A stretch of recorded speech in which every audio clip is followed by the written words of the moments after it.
नमस्कार, मैं हूं विज्ञान प्रकाश और पेश है इस हफ्ते का परिवर्तन। बात करेंगे हम परिवर्तन के प्लेयर्स की। हर बार की तरह ये वो प्लेयर्स है जो वाकई सियासत में इस बार परिवर्तन ला सकते हैं। कितने वो कामयाब होंगे। आज एक ऐसी शख्सियत पर चर्चा जिनको कुछ महीने पहले तो राइट ऑफ कर दिया गया था, लेकिन उन्होंने वापस अपने आप को भारतीय जनता पार्टी के खिलाफ एक चैलेंजर, चुनौती देने वाले के रूप में अभी तक स्थापित किया। क्या वाकई वो उत्तर प्रदेश की सत्ता का परिवर्तन ला पाएंगे? या मैं बात कर रहा हूं अखिलेश यादव की। बड़े नेता हैं और इस वक्त सीधी चुनौती वो दे रहे हैं भारतीय जनता पार्टी को इन चुनाव में। लेकिन आगे बढ़ने से पहले बहुत जरूरी है ये जानना और समझना कि अखिलेश यादव का खुद का सियासी सफर कैसा रहा, और साथ में उनका पहला टर्म जहां पर सारी दिक्कतें, सारी मुश्किलें, सारे झगड़े, सारे फसाद उनके परिवार के भीतर से ही आए, उन्हीं लोगों से आए जिन्होंने उनको मुख्यमंत्री बनाया था। गौर से देखिए पहले टर्म की अखिलेश यादव की यह कहानी।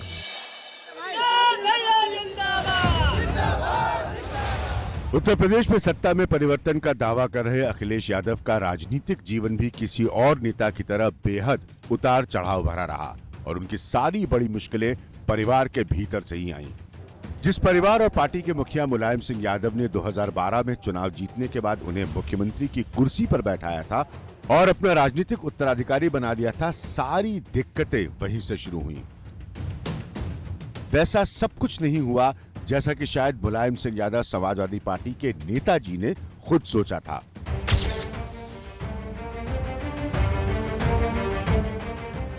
मुख्यमंत्री बनने के शुरुआती सालों में लोगों ने अखिलेश यादव को कभी 2.5 मुख्यमंत्री तो कभी 3.5 मुख्यमंत्री कहा, क्योंकि मुलायम सिंह यादव खुद सक्रिय थे और सरकार पर असर था चाचा शिवपाल यादव, अमर सिंह और आजम खान जैसे चेहरों का, जिनके सामने अखिलेश यादव सियासी तौर पर नए थे। असली समस्या तब शुरू हुई जब जून 2016 आया।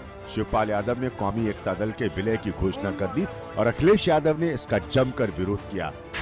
इसके बाद शिवपाल यादव ने इस्तीफे की धमकी भी दी, लेकिन यह विलय नहीं हो पाया और यहीं से शुरू हुआ शिवपाल यादव और अखिलेश यादव का बड़ा टकराव, जो आगे बढ़ता चला गया। टकराव बढ़ते चले गए और एक दूसरे के समर्थकों के मनमुटाव भी और बढ़े। एक समय खबरों में अखिलेश यादव की तुलना औरंगजेब तक से कर दी गई और बवाल मच गया। शिवपाल और अखिलेश का झगड़ा पूरी तरह से सार्वजनिक और मीडिया के सामने था। अमर सिंह ने मेरे बारे में लिखवाया कि मैं औरंगजेब हूं और नेताजी शाहजहां हैं।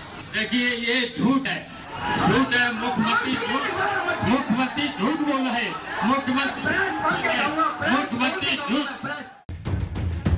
29 दिसंबर 2016 को पार्टी टूट के कगार पर आ गई जब अखिलेश यादव ने अपनी तरफ से 125 उम्मीदवारों की घोषणा कर दी। 30 दिसंबर को मुलायम सिंह यादव ने अनुशासनहीनता का आरोप लगाकर अखिलेश यादव और उनका साथ दे रहे राम गोपाल यादव को 6 साल के लिए पार्टी से निकाल दिया, लेकिन 24 घंटे बाद अपना फैसला वापस ले लिया। ड्रामा यहां नहीं खत्म हुआ। जनवरी 2017 को राम गोपाल यादव की देखरेख में एक अधिवेशन हुआ और अखिलेश यादव को राष्ट्रीय अध्यक्ष और मुलायम सिंह यादव को संरक्षक बनाया गया। मुलायम ने अधिवेशन को अवैध घोषित किया, लेकिन चुनाव आयोग ने इसे सही ठहराया। तो आप अंदाजा लगा सकते हैं कि पार्टी और परिवार का झगड़ा किस हद तक गया और लखनऊ के गलियारों में यह कहा जाने लगा कि अखिलेश यादव को खुद से मुख्यमंत्री के तौर पर मजबूती से काम करने के लिए 1.5 से 2 साल ही मिल पाए। 2014 में बड़ी जीत के बाद बीजेपी अपने चरम पे थी और इस सब का उसको पूरा फायदा मिला और मार्च 2017 के चुनाव में उसे ऐतिहासिक 300 से ज्यादा सीटें मिली और मुलायम सिंह यादव की बनवाई अखिलेश यादव की सरकार बुरी तरह हार गई। आगरा से लखनऊ तक के एक्सप्रेसवे बनाने जैसे कामों का भी श्रेय तक नहीं मिल पाया अखिलेश यादव को। हालांकि अब 2022 है और सियासी बहस एक्सप्रेसवे को लेकर अभी भी जारी है। आज की तारीख में आकलन करें तो सबसे पहले देखते हैं कि अखिलेश यादव की कमजोरी क्या है। जो पहला पॉइंट है अखिलेश यादव की कमजोरी का, वो ये है कि टिकट बांटने में सबको खुश करने की वजह से कहीं वो खुद का नुकसान नहीं कर बैठे। उन्होंने गठबंधन किए हैं और सबको उनको खुश करने की कला इस बार दिखानी पड़ेगी। दूसरा पॉइंट ये है कि पुराने और नए नेताओं में समन्वय की चुनौती। अब शिवपाल यादव भी साथ हैं, जिससे उनका खुलकर झगड़ा हुआ था। तीसरा पॉइंट है कि इत्र मामले पर बीजेपी भ्रष्टाचार का आरोप लगा रही है और उससे अपना और अपनी पार्टी का उनको मजबूत बचाव करना है, ताकि ये जो आरोप भारतीय जनता पार्टी लगा रही है ये चिपके नहीं उनके ऊपर। चौथा पॉइंट है मुलायम सिंह यादव के ना रहने पर अकेला चेहरा है, जबकि भारतीय जनता पार्टी में प्रधानमंत्री से नीचे बहुत सारे चेहरे हैं। योगी आदित्यनाथ खुद हैं। पार्टी का वोट और खींचने के लिए और कोई भी दूसरा चेहरा अखिलेश यादव के पास नहीं है। ये कमजोरियां है अखिलेश यादव की। मेरे साथ राजीव राय साहब मौजूद है। राजीव राय युवा नेता है समाजवादी पार्टी के और अखिलेश यादव के करीबी माने जाते हैं। राजीव, कुछ भी पूछने से पहले मैं एक सीधा सवाल आपसे जानना चाहता हूं, क्योंकि मैं जानता हूं अखिलेश को आप बरसों से जानते हैं। जिस व्यक्ति को कभी 3.5 chief minister, 4.5 chief minister, 1.25 chief minister, ये अपने पहले टर्म में कहा गया हो कि पिता ने बनवा दिया तो वो मुख्यमंत्री बन गए, उनको इस बार लोग क्यों मुख्यमंत्री बनने के लिए वोट दें? पिछले 5 सालों के अपने शासन में अखिलेश यादव जी ने अपने विजन से, अपनी सोच से ये साबित कर दिया था, चाहे इंफ्रास्ट्रक्चर डेवलपमेंट की बात हो, रिकॉर्ड टाइम में मेट्रो चलाने की बात हो, डायल 100 देने की बात हो, ये पहली बार उत्तर प्रदेश में हो रहा था। हमने काम किया, उन्होंने नाम बदला, फीता काटा। आज देखिए 13 नौजवानों के परीक्षा पत्र लीक हो चुके हैं, तो लोग समझ चुके हैं कि हकीकत क्या है और जुमला क्या था। इस वजह से एक पॉइंट पर आ रहे थे, पर्सनालिटी के हाथ में जो डिसीजन ले सके, आगे ले जा सके।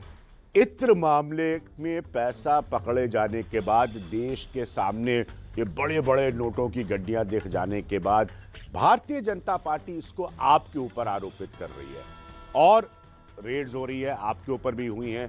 भ्रष्टाचार से कितना आप लोग घबराए हैं इस मुद्दे से? मेरे ऊपर रेड पड़ा, आप तो मुझे दशकों से जानते हैं क्या मिला मेरे यहाँ। और अगर हम डर गए होते, घबरा गए होते, तो राजीव राय, कोई घबराहट छोड़िए, नहीं मैं आपको? क्यों पहले दिन से आकर टीवी चैनलों पर आप लोग के सामने हमला करता? घबराने का कोई वजह नहीं है। घबराने का वजह, जो घबरा रहे हैं अभिज्ञान, जो घबरा रहे हैं वो छापा मरवा रहे हैं। जो जिनको जनता के ऊपर भरोसा नहीं है वो सीबीआई, ईडी और आईटी के ऊपर भरोसा कर रहे हैं। लेकिन लोकतंत्र में अंततः फैसला तो जनता करती है ना। जैसे मैंने कहा कि ये परिवर्तन के वो प्लेयर्स हैं जो वाकई कोशिश कर रहे हैं परिवर्तन लाने की, सत्ता में परिवर्तन लाने की उत्तर प्रदेश में। लेकिन भारतीय जनता पार्टी पिछला चुनाव 300 से ज्यादा सीटें ऐतिहासिक बहुमत के साथ जीती है, तो इसलिए ये परिवर्तन लाना इतना आसान नहीं होगा। जरा देखिए इस रिपोर्ट को और समझिए तो फिर क्या क्या कर रहे हैं और क्या नया कर रहे हैं इस बार अखिलेश यादव, जबकि 2017 में वो बुरी तरह से हारे थे बीजेपी के साथ।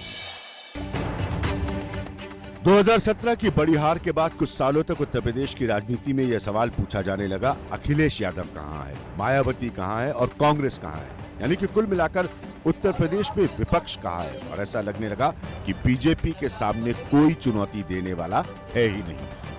हाल की रैलियों में योगी आदित्यनाथ ने भी यह मुद्दा उठाया। पूछिए अखिलेश यादव से कि कितना समय उन्होंने विदेश में बिताया। क्या कोरोना के दौरान क्या समाजवादी पार्टी के अध्यक्ष आपके बीच आए थे और दिल्ली वाले और इटली वाले भाई बहन, इनका किसी का पता नहीं था ना?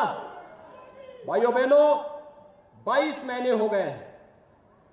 22 महीने में 20 महीने ये लोग गायब थे। लेकिन अपने समय पर अखिलेश यादव ने अपनी मौजूदगी दर्ज कराई और उत्तर प्रदेश के स्थानीय पंचायत चुनाव में पहली बार बीजेपी को सीधी चुनौती दी। और मेरे हिसाब से यहीं से शुरुआत हुई अखिलेश यादव बीजेपी को चुनौती दे सकते हैं इस बात की।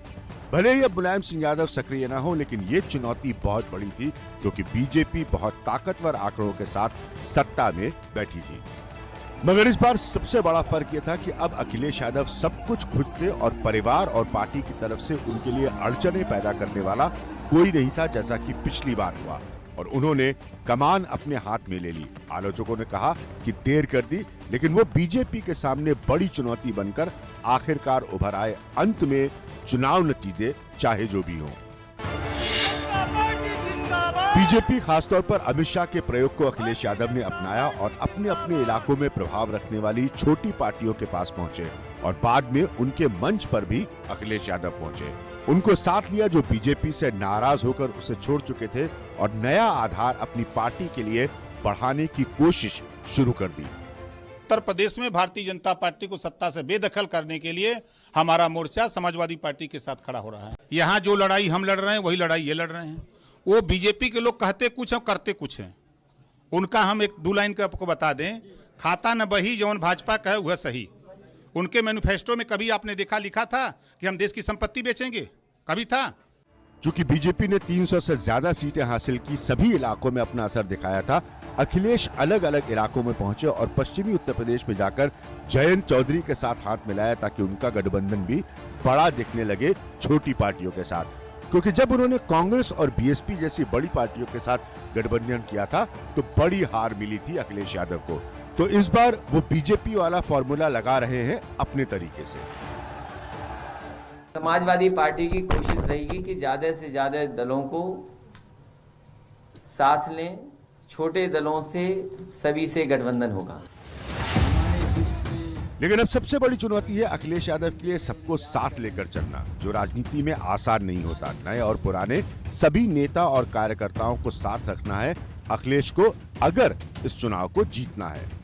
अखिलेश को एक तरह से समाजवादी पार्टी का नया चेहरा सामने रखना है और इस रणनीति के साथ कि उसकी पुरानी कमजोरियां न सामने आए, जिसकी बीजेपी और बाकी विपक्षी पार्टियां पूरी कोशिश कर रही हैं। लेकिन फिलहाल अखिलेश चैलेंजर तो जरूर बन गए हैं, मगर ये सियासी एक्सप्रेसवे पे वो कितनी रफ्तार और पकड़ पाते हैं, अभी भी ये मेरे हिसाब से चुनौतीपूर्ण है। तो जो चैलेंजर बनकर उभरे अखिलेश यादव, अब नजर डालते हैं कि इस बार उनकी ताकत 2022 में क्या है। पहला पॉइंट जो मुझे नजर आता है अखिलेश यादव की ताकत का, वो है कि बगैर मुलायम सिंह यादव के, वो नेताजी है, बीजेपी के सामने सबसे बड़ी चुनौती बनकर वो उभर पाए हैं। ये एक बड़ी बात है अभी तक की अखिलेश यादव की। दूसरा पॉइंट जो उनकी ताकत को दर्शाता है वो ये कि छोटी पार्टियों के साथ गठबंधन, खासतौर पर जो बीजेपी छोड़कर साथ आई हो, तो एक बड़ी स्ट्रक्चरल अलायंस करने की वो कोशिश कर रहे हैं छोटी पार्टियों को लेकर। ये दूसरी उनकी ताकत है इस बार 2022 को अगर देखें। तीसरा जो बड़ा पॉइंट है वो ये है कि जो पारंपरिक जनाधार है, जो कि समाजवादी पार्टी और मुलायम सिंह यादव का बरसों का बनाया हुआ, उसके साथ साथ वो अपना जनाधार इस बार बढ़ाने की और बड़ा करने की कोशिश कर रहे हैं। मैं ये कहता हूं कि बीजेपी के फॉर्मूले को अखिलेश यादव ने भी अडॉप्ट किया है इस बार।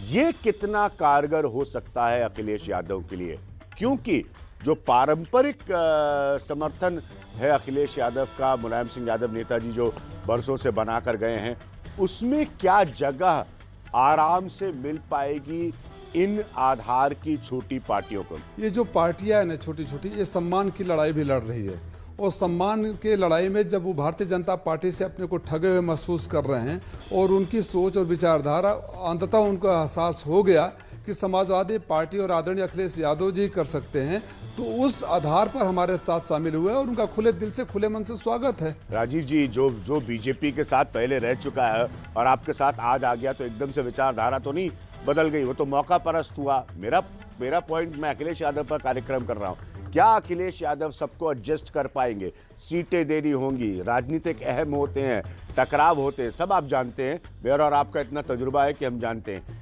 क्या सबको साथ लेकर चल पाएंगे, सबको एडजस्ट कर पाएंगे अखिलेश यादव? ये मेरा सवाल है। अखिलेश यादव जी अपने संस्कार और सम्मान देने के लिए जाने जाते हैं। उन्होंने कभी किसी के साथ आज तक वादा खिलाफी नहीं किया, ये उनकी पहचान है और इसी बात पर अन्य लोग भी उनके साथ जुड़ रहे हैं कि कम से कम अखिलेश यादव जी जो कहते हैं वो करते हैं। भारतीय जनता पार्टी के साथियों को नहीं कि चांद दिखाए और जमीन पर पटक दें। तो आज परिवर्तन के प्लेयर थे अखिलेश यादव, और वाकई क्या ये परिवर्तन सत्ता का ला पाएंगे उत्तर प्रदेश में? अभी भी रास्ता उनको और तय करना है। इसी तरह इस बार के चुनाव में कौन कौन से प्लेयर्स परिवर्तन का क्या असर डाल रहे हैं, क्या प्रभाव डाल रहे हैं, वो इस प्रोग्राम में आप मेरे साथ देखते रहिए।